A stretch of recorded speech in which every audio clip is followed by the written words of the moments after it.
Rendu au deuxième jour de la grande campagne d'évangélisation, meublée d'ambiance sur le thème « Jésus-Christ est la solution à tout problème », l'homme de Dieu, l'évangéliste Paul Bellinga, s'inspire de la Bible pour mettre en lumière l'autorité du Seigneur Jésus-Christ, sauveur du monde. C'est l'occasion pour les fidèles chrétiens de mieux se préparer pour affronter cette année. Je suis au-delà de ce que j'attendais. Vous savez, nous sommes à ce temps de fin où le monde n'aime pas la parole de Dieu. Les gens courent derrière les boîtes de fêtes et tout ça à la main.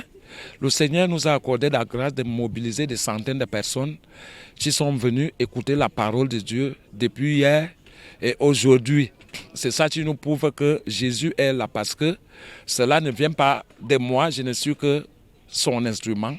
C'est lui qui a attiré ce peuple et il a fait de ce peuple ses enfants. Louanges et intercessions sont au rendez-vous de cette nuit de prière. Plusieurs fidèles repartent de cette grande expérience remplie de grâce. Hommes et femmes et enfants, chacun en ce qui le concerne, est venu s'abreuver à la source divine. L'organisation a été très parfaite. Vous savez, toute œuvre qui vient de Dieu ne souffre d'aucun chagrin.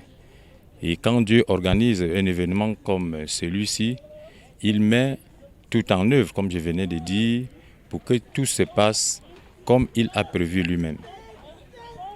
En ce qui concerne mon ministère, donc la sécurité, le protocole, tout s'est bien passé. J'ai été localisée et honnêtement là, je me sens mieux. Je suis en forme. Dans ma tête, je me disais que c'était juste un simple accident de moto. Et Dieu a révélé que ça a été une attaque. Et je rends grâce à Dieu pour cela.